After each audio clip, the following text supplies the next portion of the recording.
அன்பு மாணவ செல்வங்களே வணக்கம். சென்ற பதிவில் அடர்ப்பிக்கப்பட்ட தாதுவை அதன் ஆக்சைடாக மாற்றும் முறையை பற்றி பார்த்திருப்போம். வறுத்தல், காற்றில்லா சூழலில் வறுத்தல் ஆகியவற்றை பார்த்திருப்போம். இன்றைய பதிவில் உலோகவியல் பாடத்தில் உலோக ஆக்சைடுகளை உலோகமாக ஒடுக்குதல் முறையில் பற்றி பார்க்க இருக்கிறோம். Reduction on metal oxide into metals. ஒரு சில ஒடுக்கும் காரணிகளை பயன்படுத்தி ஒரு உலோக ஆக்சைடை உலோகமாக ஒடுக்க இயலும். இந்த ஒடுக்கும் காரணிகளாக கார்பன் மோனாக்சைடு, ஹைட்ரஜன், அலுமினியம், மேலும் அதிக வினைத்திறன் கொண்ட சோடியம், பொட்டாசியம் போன்றவற்றை ஒடுக்கும் காரணிகளாக பயன்படுத்தலாம். அந்த உலோகத்தினுடைய இயல்பை பொறுத்து அந்த ஒடுக்கும் காரணியானது தெரிவு செய்யப்படுகிறது. எடுத்துக்காட்டாக அதிக வினைத்திறன் கொண்ட சோடியம், பொட்டாசியம், அலுமினியம் போன்ற அதிக வினைத்திறன் கொண்ட உலோகங்களுக்கு கார்பன் ஒடுக்கும் காரணியாக நாம் பயன்படுத்துகின்றோம். ஆனால் இந்த சில உலோக ஆக்சைடுகளுக்கு, எடுத்துக்காட்டாக ஜிங்க் ஆக்சைடு மற்றும் அலுமினியம் ஆக்சைடு போன்ற உலோக ஆக்சைடுகளுக்கு கார்பன் மோனாக்சைடை ஒடுக்கும் காரணியாக பயன்படுத்த இயலாது. ஸோ ஒடுக்கும் காரணியை பயன்படுத்துவதற்கு எலிங்கம் டயக்ராம் என்ற ஒரு வரைபடத்தை கொண்டு நாம் ஒடுக்கும் காரணியை எளிதில் தேர்வு செய்ய இயலும். இந்த எலிகம் டயக்ராமுடைய பயன்கள் மற்றும் பயன்பாடுகளை நாம் பின்னர் பார்க்கலாம். முதலாவதாக உலோக ஆக்சைடுகளை உலோகமாக ஒடுக்குதலில் முதலாவதாக பார்க்க இருப்பது உருக்குதல். So smelting. இந்த முறையில், உருக்குதல் முறையில் அடர்ப்பிக்கப்பட்ட தாதுவுடன் இலக்கி என்ற வேதிப்பொருள் சேர்த்து, மேலும் அதனுடன் ஒடுக்கும் காரணியும் சேர்த்து ஒரு அதிக வெப்பநிலையில் வெப்பப்படுத்தக்கூடிய உலையில் இடப்படுகிறது. ஊது உலையில் இடப்படுகிறது. இந்த செயல்முறையின் போது இந்த அடர்ப்பிக்கப்பட்ட தாதுவில் இருக்கக்கூடிய கனிம கழிவானது இந்த இலக்கி என்ற வேதிப்பொருளுடன் இணைந்து எளிதில் உருகக்கூடிய கனிம கசடினை தருகிறது. இதனால் அந்த அடர்ப்பிக்கப்பட்ட தாதுவில் இருக்கக்கூடிய தேவையில்லாத மாசுக்கள் கனிம கசடாக நீக்கப்படுகின்றது. அடுத்ததாக, இந்த உலோகத்தின் உருகு நிலையை விட அதிக வெப்பநிலையில் மேற்கண்ட கலவையானது ஒரு உருகு உலையில் எடுத்துக்கொள்ளப்படுகிறது. அப்பொழுதுதான் அதில் இருக்கக்கூடிய உலோகத்தில் அந்த அடர்ப்பிக்கப்பட்ட தாதுவில் இருக்கக்கூடிய மாசுவை எளிதில் பிரிக்க இயலும். ஸோ எடுத்துக்காட்டாக இரும்பு ஆக்சைடு ஆனது கார்பன் மோனாக்சைடால் பின்வருமாறு ஒடுக்கமடைகிறது. அதற்கான சமன்பாட்டை நாம் இங்கு பார்க்க இருக்கிறோம். ஸோ இரும்பு ஆக்சைடு Fe2O3 ஃபெர்ரிக் ஆக்சைடு, இதில் இரும்பினுடைய ஆக்சிஜனேற்ற நிலை +3 ஆகும். Fe2O3 ferric oxide. இங்கு கார்பன் மோனாக்சைடு ஒடுக்கும் காரணியாக செயல்பட்டு அந்த இரும்பு ஆக்சைடை +3 நிலையில் இருந்து 0 நிலைக்கு ஒடுக்கமடைய செய்கிறது. அதே நேரத்தில் கார்பன் மோனாக்சைடானது கார்பன் டை ஆக்சைடாக மாற்றமடைந்து அந்த உருக்கு உலையிலிருந்து வெளியேறுகிறது. இந்த வினையில் இரும்பானது +3 ஆக்சிஜனேற்ற நிலையில் இருந்து +0 ஆக்சிஜனேற்ற நிலைக்கு, பூஜ்ஜிய ஆக்சிஜனேற்ற நிலைக்கு ஒடுக்கமடைகிறது. அடுத்ததாக,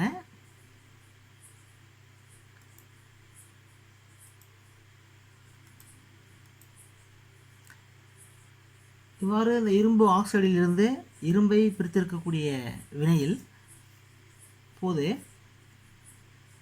அதில் இருக்கக்கூடிய அந்த மாசுக்களை, இரும்பினுடைய முக்கியமான தாதுவில் இருக்கக்கூடிய மாசுக்களை நீக்குவதற்காக நாம் காரத்தன்மையுடைய சுண்ணாம்புக்கல்லை பயன்படுத்துகின்றோம்.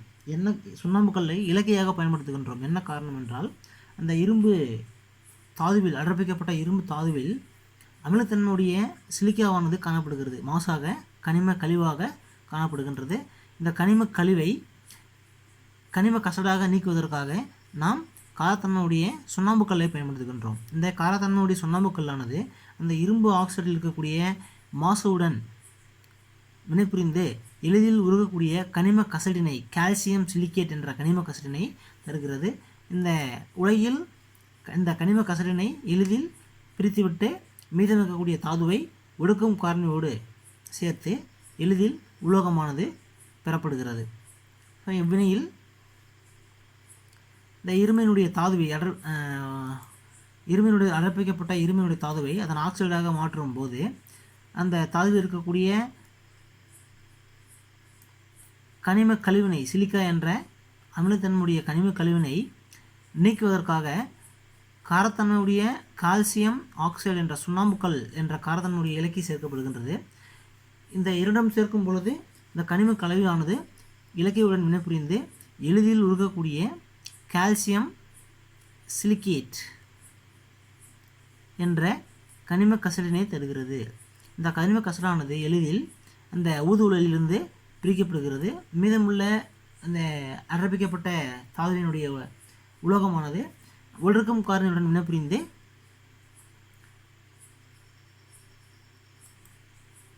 அதனுடைய ஆக்சைடை மாற்றம் அடைந்து பிறகு ஒடுக்கமடை செய்யப்படுகிறது. ஒடுக்கமடைந்து உலோகமாக மாற்றப்படுகின்றது.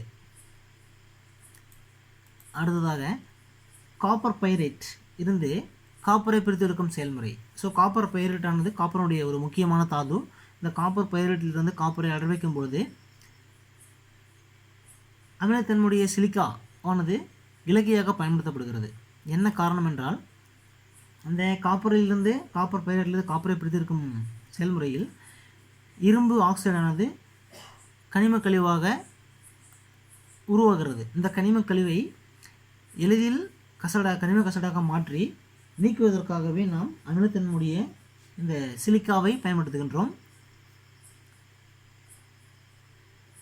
இந்த செயல்முறையின் போது அந்த காப்பர் பைரேட் அடர்ப்பிக்கப்பட்ட காப்பர் பைரேட் தாதுவில் உருவாகக்கூடிய அந்த இரும்பு ஆக்சைடை கனிம கழிவான காரத்தன்மை கொண்ட இரும்பு ஆக்சைடை அமிலத்தன்மை கொண்ட சிலிக்காவுடன் வினைபுரிய செய்து கனிம கசடாக ஃபெரஸ் சிலிக்கேட் என்ற கனிம கசடாக மாற்றப்பட்டு எளிதில் நீக்கப்படுகிறது. அடுத்ததாக மீதம் இருக்கக்கூடிய அந்த ஊது உலையில் இருக்கக்கூடிய கலவைகள் காப்பர் சல்ஃபைடு மற்றும் அயன் சல்ஃபைடு இரண்டும் ஒன்றுடன் ஒன்று கரைவதால் காப்பர் மட்டி உருவாகின்றது. இதற்கான சமன்பாட்டை நாம் இங்கு பார்த்து கொண்டிருக்கிறோம். இங்கு CuFeS2 என்பது காப்பர் பைரேட் தாதுவாகும். காப்பருடைய முக்கிய தாது. இது ஒரு சல்ஃபேட் தாதுவாகும். இது ஆக்சிஜனேற்றம் அடையும் பொழுது அதிக காற்று கொண்டு வெப்பப்படுத்தும் போது ஒரு ஊதுகுழலில் வெப்பப்படுத்தும் பொழுது இதில் ஃபெரஸ் சல்ஃபைடு FeS என்ற சேர்மமும் காப்பர் சல்ஃபைடு Cu2S என்ற சேர்மமும் உடன் சல்ஃபர் டை ஆக்சைடானது வாயுவாக வெளியேறுகின்றது.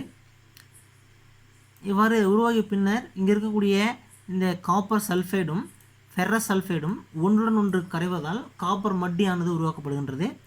இந்த காப்பர் மட்டியில் இருக்கக்கூடிய இந்த ஃபெரஸ் சல்ஃபைடு மேலும் ஆக்சிஜனேற்றம் அடைந்து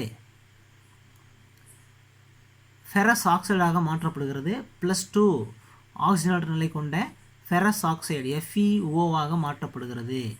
இது திரவ நிலையில் காணப்படும். இந்த செயல்முறையின் போதும் சல்ஃபர் டை ஆக்சைடானது வாயுவாக வெளியேற்றப்படுகின்றது. அடுத்ததாக இந்த இரும்பு ஆக்சைடு FeO ஃபெரஸ் ஆக்சைடானது அமிலத்தன்மை கொண்ட சிலிக்காவுடன் வினைபுரிய செய்யப்படுகிறது. இங்கு சிலிக்கா SiO2வினுடைய பங்கு என்னவென்றால் இலக்கியாக செயல்படுவது. இலக்கி என்ற வேதிப்பொருளாக செயல்படுகிறது. ஸோ அந்த சிலிக்கா வந்து அமிலத்தன்மை கொண்டது.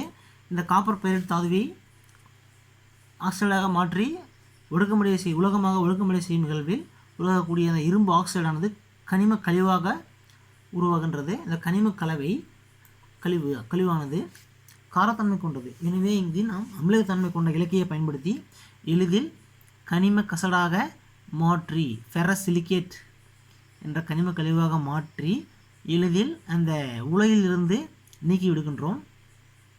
பிறகு இந்த காப்பர் சல்ஃபைடு CuS என்ற திரநிலையில் உள்ள இந்த சேர்மமானது மேலும் ஆக்சிஜனேற்றம் அடைய செய்து காப்பர் ஆக்சைடாக மாற்றப்படுகின்றது. அதை நாம் பின்வரும் நிகழ்வில் பார்க்க இருக்கிறோம்.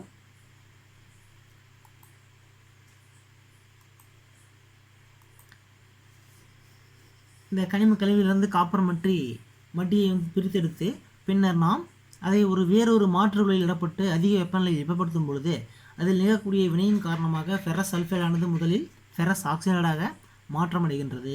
பிறகு இந்த ஃபெரஸ் ஆக்சைடு என்ற கனிம கழிவை அமிலத்தன்மை கொண்ட சிலிக்கா என்ற இலக்கியை பயன்படுத்தி கனிம கசடாக மாற்றி எளிதில் வெளியேற்றுகின்றோம். இந்த மீதம் இருக்கக்கூடிய காப்பர் சல்ஃபைடானது மேலும் நாம் ஆக்சிஜனேற்றம் அடைய செய்து அதனுடைய ஆக்சைடாக மாற்றுகின்றோம். அதனுடைய ஆக்சைடாக மாற்றிய பின்னர் அதை மேலும் ஒடுக்கமடைய செய்து உலோக காப்பராக நாம் மாற்றுகின்றோம். அதற்கான வினையை நாம் இங்கு பார்த்து கொண்டிருக்கிறோம்.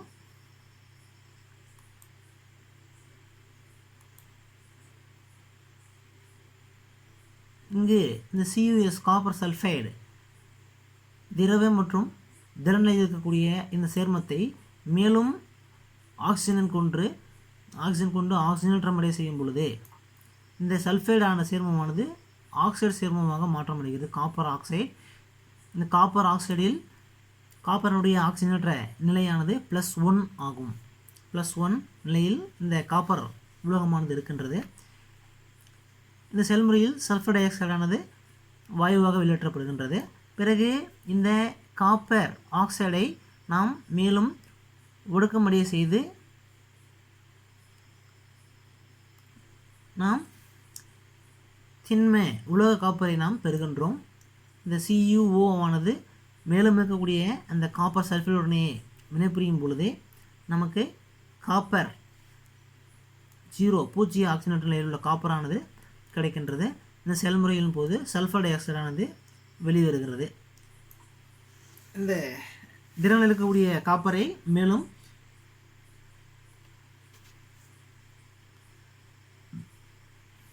வினையில் உட்படுத்தப்பட்டு திண்ம காப்பராக மாற்றமடை செய்யப்படுகிறது. இந்த திண்ம காப்பராக மாற்றமடை செய்யும் பொழுது இதன் வழியே இந்த சல்ஃபர் டை ஆக்சைடு என்ற வாயுவானது வெளியேறுவதால் இந்த காப்பரினுடைய மேற்பகுதியில் கொப்புளங்கள் போன்ற அமைப்பானது காணப்படுகின்றது. இதற்கு கொப்புள காப்பர் என்று பெயர் அல்லது பிளஸ்டர்ட் காப்பர் என்று நாம் அழைக்கின்றோம். அடுத்ததாக கார்பனை கொண்டு ஒடுக்குதல், ரிடக்ஷன் பை கார்பன். இம்முறையில் அந்த அடைக்கப்பட்ட தாதுவை நாம் நல்ல ஒரு கரியுடன் கலக்கப்பட்டு ஒரு அதிக வெப்பநிலையை தாங்கக்கூடிய ஒரு ஊதுகுலையில் வன்மையாக வெப்பப்படுத்துகின்றோம். அதாவது அதிகமாக வெப்பப்படுத்துகின்றோம். இந்த உலோக ஆக்சைடானது உலோகமாக ஒடுக்கமடையும் வெப்பநிலையில் அந்த உலோகமானது உலோக கார்பைடுகளை உருவாக்காத உலோகங்களுக்கு மட்டுமே நாம் என்ற கார்பன் ஒடுக்கியாக பயன்படுத்துகின்றோம். கார்பனை ஒடுக்கியாக பயன்படுத்துகின்றோம். அதாவது ஒடுக்க வெப்பநிலையில் அந்த உலோக ஆக்சைடானது உலோகமாக ஒடுக்கமடையக்கூடிய வெப்பநிலையில் அந்த உலோக கார்பைடுகளை தராத உலோகங்களுக்கு மட்டுமே நாம் இந்த கார்பனை ஒடுக்கியாக பயன்படுத்துகின்றோம். எடுத்துக்காட்டாக ஜிங்க் ஆக்சைடு, மேங்கனஸ் ஆக்சைடு, அடுத்ததாக குரோமியம் ஆக்சைடு ஆகிய சேர்மங்களுக்கு நாம் கார்பனை ஒடுக்கியாக நம்மால் பயன்படுத்த இயலும். முதலாவதாக இந்த ஜிங்க் ஆக்சைடை பார்க்கும் பொழுது கார்பனை ஒடுக்கியாக கொண்டு நல்ல கரியுடன் சேர்த்து அதிக வெப்பநிலையில் வெப்பப்படுத்தும் பொழுது இந்த கார்பனானது ஆக்சிஜனேற்றம் அடைந்து கார்பன் மோனாக்சைடாகவும் ஜிங்க் ஒடுக்கமடைந்து பூஜ்ஜிய நிலையில் இருக்கக்கூடிய தனிமையில் இருக்கக்கூடிய உலோகமாக ஜிங்கானது மாற்றப்படுகின்றது. கார்பன் மோனாக்சைடாக மாற்றமடைந்து வாயுவாக வெளியேறுகின்றது. அடுத்ததாக இந்த மேங்கனஸ் ஆக்சைடு Mn3O4 இந்த செயல்முறையில் கார்பன் மோனாக்சைடாக ஆக்சிஜனேற்றம் அடைகின்றது. இந்த மேங்கனஸ் ஆக்சைடானது மேங்கனஸ் தனிமையில் உள்ள பூஜ்ஜிய நிலையில் உள்ள உலோகமாக ஒடுக்கமடைகின்றது. அடுத்ததாக இதேபோல் குரோமியமும் அதே நிகழ்வில் தான் இருக்கின்றது. இந்த குரோமியம் ஆக்சைடானது ஆக்சைடாக இருக்கும் நிலையில்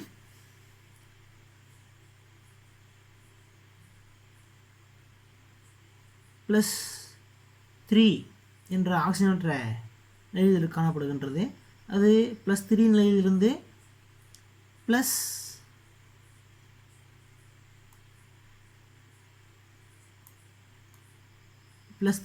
நிலையிலிருந்து இந்த குரோமியமானது +3 நிலையிலிருந்து 0 நிலைக்கு ஒடுக்கமடைகின்றது.